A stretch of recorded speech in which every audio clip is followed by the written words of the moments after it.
I just want the wokes to know that you guys did it to yourselves.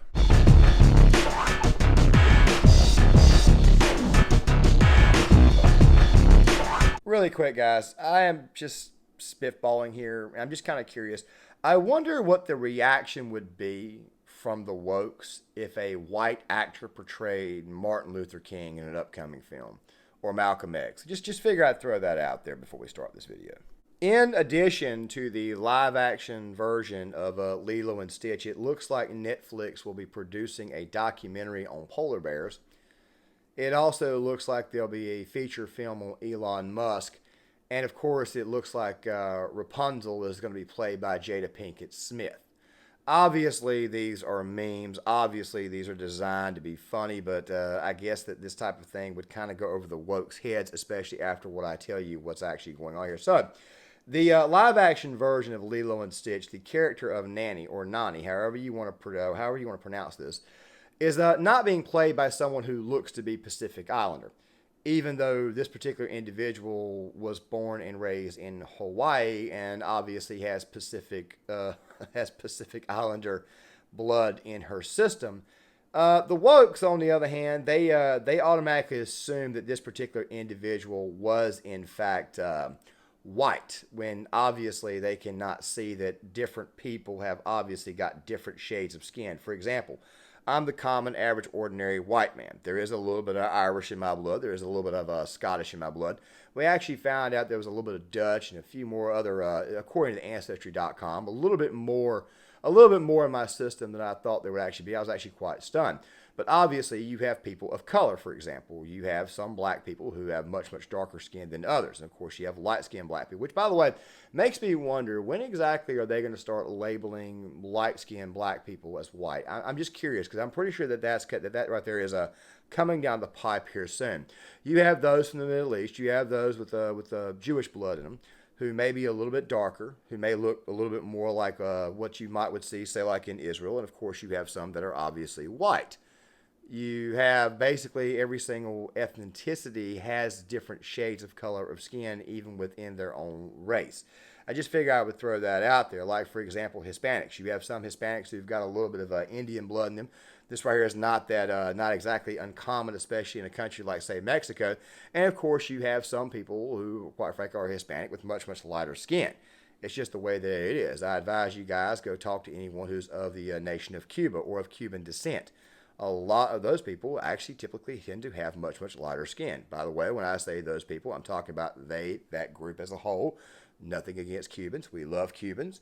Very, very conservative, very, very pro-American people. I just figured I would throw that out there. But of course, I already know that the wokes will label me as a racist. Anyways, fact of the matter is that obviously these people did not do any research before actually screaming and hollering about this. This particular individual was born and raised in Hawaii and has Pacific Islander blood in her, but they see the skin tone and they automatically think white, white, white, white, white, white, white. I mean, you know what the hell this right here sounds like? Crisis when it comes to roadway fatalities in America. We lose about 40,000 people every year. It's a level that's comparable to gun violence. And we see a lot of racial disparities. Black and brown Americans, tribal citizens, and rural residents much more likely to lose their lives, whether it's in a car or as a pedestrian being hit by a car. There are a lot of reasons related to discrimination, related to even the ways that roads are designed and built. Who has access to a safe street design that's got crosswalks and good lighting? Who doesn't have that access?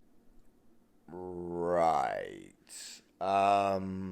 Dude, did you ever think that maybe car accidents, pedestrians get hit by vehicles may occur as a result of, I don't know, man. Maybe the guy driving was drunk. Maybe the guy driving took his eyes off the road. Did you ever think that maybe the pedestrian may have accidentally walked a little bit too far out into the street? Did you think that maybe the pedestrian may not have been concentrating on what they were doing, or maybe the driver wasn't? I mean, I highly doubt that roads and motorists are racist. But then again, though, this is where we are now. Yes, you have a white, what is it now again? Transportation secretary, who's, by the way, also gay. You have this guy here screaming that roads are racist. What in the hell? I mean, dude, do these people just scream and holler at anything and everything? I mean, or do these people just like, or do they do at least the minimal amount of research? I mean, this particular person that we're talking about, Sydney, I can't really pronounce her last name. It's pretty obvious if you look at where she was born and raised at and her actual parents. You can obviously see that this person has got a lot of Pacific Islander in her and is not now white. Obviously, she does not look like the average everyday Samoan. But the fact of the matter is this right here. People can have a different shade of skin depending on their race. As I mentioned before, you got black people out there who've got very, very dark skin, and you've got black people out there with moderately dark skin, and you've got those with light skin. You got white people out there who've got, pale skin like mine. You've got white people out there who have got darker skin. I mean, I'm just curious. Do these wokes understand this? I mean, or is this where just some more irrational crap? I mean, they try to sound like they're educated, but they just end up coming off looking like a bunch of crazy ass rubes. You know, guys, it's really not hard to simply pull out your smartphone, go to Safari or go to Google or Google Chrome, and just type in the actress's name. It's really not hard to do that. And of course, you get the bio, okay? A lot of times you find it in Wikipedia. It's not hard to do. By the way, a lot of these SJWs, they love to cite like Wikipedia and tell you to like hit the Google button, but yet they don't do it themselves. All you've really got to do is just hit that, type in Sydney. Oh, like I said, I can't really pronounce her name. You'll see that this girl was born in Kauai, I can't pronounce that either, but definitely born in Hawaii. And you can see that the parents are obviously of a certain descent. It's not hard to do that. I mean, the level of not actually researching here is absolutely insane and absolutely ridiculous. I mean, it makes me wonder if these people are, in fact, what I've been saying for a long time. Just good old-fashioned unhappy. Then again, though, I don't think we should be surprised that this happened. You see, I remember it was a while back when The Little Mermaid, there was a little controversy over that. You see, the actress who was playing Ariel was black. Now, on the surface, you think to yourself, okay, not that bad at first, but then when you actually sit there and think about it, you're not doing any favors for the actress or the actor. You see, when you do this, you make their role simply about the color of their skin, their race. Which, by the way, does not help that particular actor out because obviously race is just skin deep. There's obviously a person in there that we need to know, and then when you make that the predominant factor in this film, then obviously people are not going to be happy with that because it feels like you're throwing an agenda in their face. Which, by the way, we already know that you are.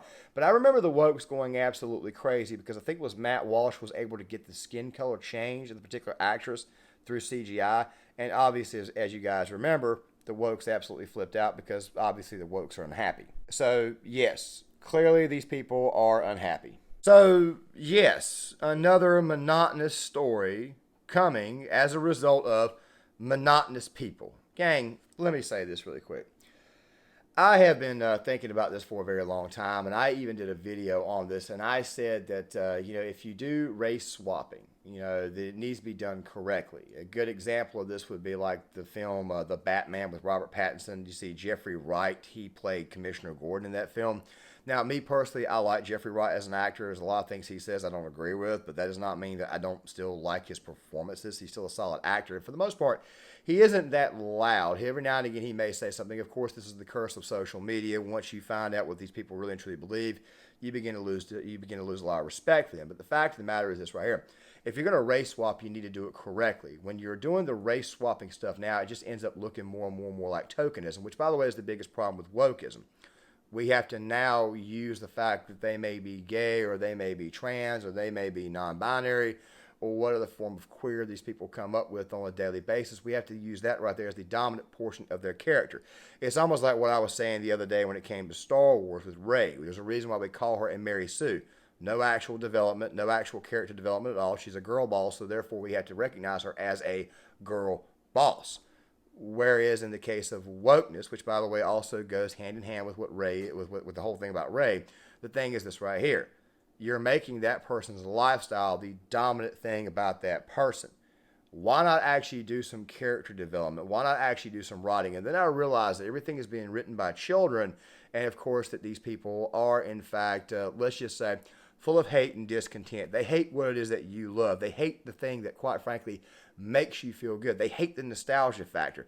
That is who these people are. They're full of spite and full of hatred, and also, to a large degree, racist themselves. So, yes, in short, a character who, for the most part, is Pacific Islander, is being played by a Pacific Islander, but yet somehow or another, this Pacific Islander was called white.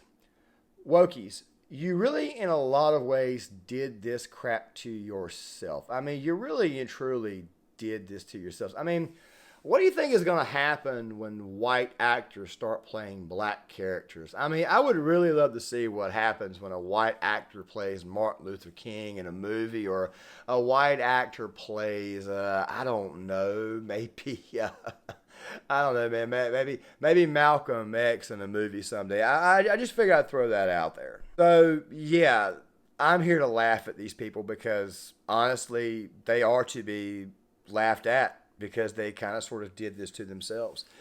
Gang, John Claymore here. If you like this content, please hit the like button, subscribe, share the video, sign up in the comment section. As a matter of fact, nostalgia is also going to play a bit of a role in the next video that comes out. This video, by the way, will be coming out on Tuesday. 2 more videos coming out today here on Monday. Obviously, I've got to record everything a day in advance. Still, though, guys, make sure you guys hit that like button, subscribe, share the video, sign up in the comment section. And I'd love to get you guys' thoughts on this video, and I'll see you guys later.